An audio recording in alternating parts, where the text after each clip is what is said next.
Today I will be showcasing two AI tools that I think can improve productivity for the common user and computer science students. Let's dive right into it. Our first tool is ChatGPT. Hear me out, I know what you're thinking. You're tired of hearing this name ChatGPT over and over again on the internet. Why drag this here too? Actually, there are a couple of good reasons for this. We know that this presentation was meant for computer science students, and for computer science students, generally coding is the most important.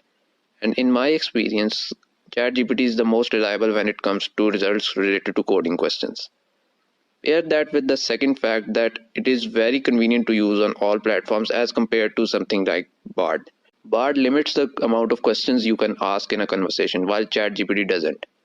Also, ChatGPT has an Android app. You can access it right from your browser, anywhere you want. All of this was based on my own experience, but I found an article on the internet as well. The article is by Pluralsight, an online academy for developers and IT professionals in general.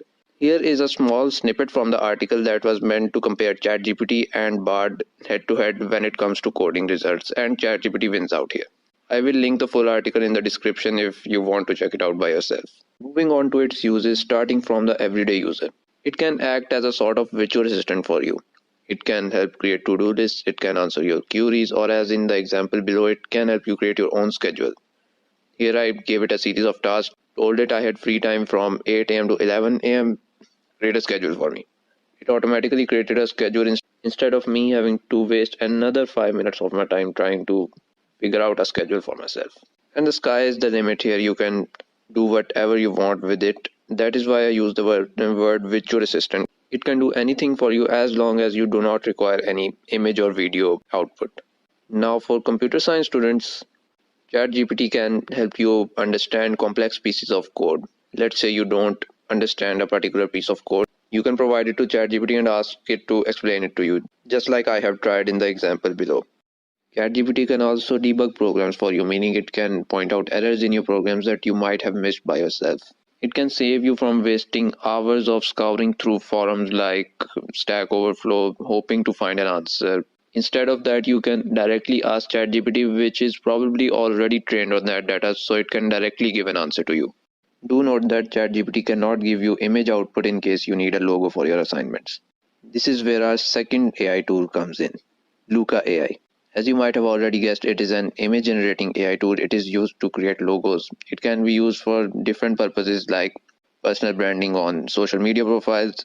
It can be used for images for your university or personal projects. Now on to its uses, starting from the everyday user. It can be used for personal branding, like I just said. It can be used to create logos for your social media profiles. You can see my example below, which a healthcare worker might use to promote themselves on social media. It was simply generated by entering my name, the slogan, you can see it at your service, and selecting the healthcare industry, and it automatically generated a logo for me. Now for computer science students, it can be used for logo designing. Actually, this is an example for my first semester project. I created a video game called Shadow Warrior Save the Earth. I generated this logo simply by entering the name of the game and selecting the industry, which is game industry. And this logo was automatically generated for me. You do not need to outsource it to professional graphic designers or create the logo from scratch. Now there is a small caveat here that this is not going to be as customized as a professional graphic designer would have done, but considering that it is a very quick and especially free method to do this, I think it makes up for that.